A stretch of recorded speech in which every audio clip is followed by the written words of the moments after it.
এই ভিডিও যখন রেকর্ড হচ্ছে তখন আমেরিকার প্রেসিডেন্ট ডোনাল্ড ট্রাম্প আনুষ্ঠানিকভাবে ইরান এবং ইসরায়েলের মধ্যে সিজফায়ার ঘোষণা করেছেন। যদিও এই সিজফায়ার কতটুকু কার্যকর তা সামনের দিনগুলোই বলে দেবে। তবে এই 12 দিনের যুদ্ধে পৃথিবী কি দেখলো? এই 12 দিনের যুদ্ধে পৃথিবী দেখলো দ্য আনটাচেবল ইসরায়েলকে টাচ করা সম্ভব। মিথ ভেঙে ফেলা হলো।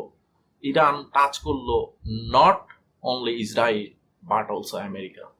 1920 সালের পরে পৃথিবীর কোনো দেশের সাহস হয় নাই আমেরিকান বেজে সিম্বলিক অর্থে এই হামলা হলেও এই সিম্বলিক অর্থেও একটা হামলা করার। সেটা ইরান করছে। Iran did that last night on Qatar airbase.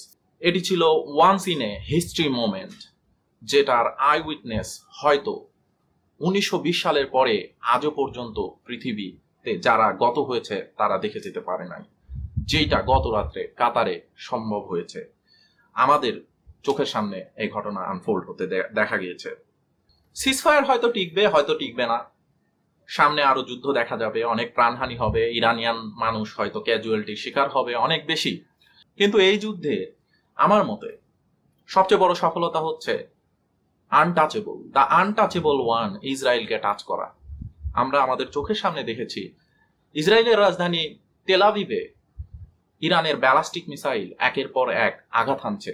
বাধ্য হয়ে ইসরায়েল আর্মি তাদের সম্প্রচারে রেস্ট্রিকশন দিয়েছে। এটা একটা বড় ধরনের সফলতা। বড় ধরনের সফলতা in a sense, in the moral ground. যদি আমরা বিবেচনা করি সত্য, ন্যায় এবং আদর্শের কথা, তবে ইরানিয়ান জনগণ এবং ইটস পিপল তারা দাঁড়াইছে ন্যায়ের পক্ষে। কারণ কোনো ইন্টারন্যাশনাল ল এর ধার ধারা হয় নাই যখন ইরানে আক্রমণ করা হয়েছে।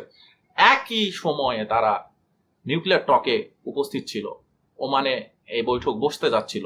কোনো কিছু ধার না ধরে গোটা ওয়ার্ল্ডকে, কোনো ইন্টারন্যাশনাল আইন কানুনের ধার না ধরে গোটা ওয়ার্ল্ডকে সারপ্রাইজ দিয়ে ইসরায়েল ইরানের এগেইনস্টে এই অ্যাগ্রেশন চালু করে। সম্ভবত সবচেয়ে স্যাটিসফাইং দৃশ্য হচ্ছে এই দৃশ্য দেখা, যে একটা জেনোসাইডাল নেশনের রাজধানী তার বুকে রেজিস্ট্যান্ট ফোর্স থেকে ছোড়া মিসাইল, ব্যালাস্টিক মিসাইল সরাসরি আঘাত হানছে। তাদের সবচেয়ে মডার্ন এবং আধুনিক এয়ার ডিফেন্স সিস্টেম আয়রন ডোম ভেদ করে এই আঘাত হানছে। এর মতো স্যাটিসফাইং দৃশ্য আপনি হয়তো যুগ যুগ ধরে অপেক্ষা করতে হতো দেখতে। এই যে দেখা, এই দেখাটাই হচ্ছে সবচেয়ে বড় বিজয়।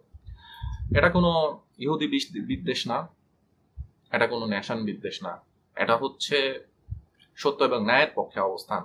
যারা গাজার মানুষজনকে দেখেছেন, গাজাতে ইনডিসক্রিমিনেট বম্বিং হয়েছে। ইন্টারন্যাশনাল ক্রিমিনাল কোর্ট এটাকে জেনোসাইড বলছে। Text book example of ethnic cleansing is happening right now in Gaza. এত কিছু দেখার পরে যখন আমি দেখি তেল আভিভে মিসাইল ছুড়া হচ্ছে, it gives me pleasure. Believe me that it gives me pleasure.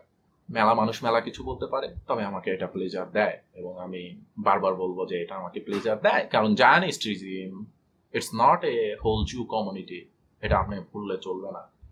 Zionist regime হচ্ছে একটা সাইকোপ্যাথ, নার্সিস্টিক, টেরোরিস্ট রিজিম।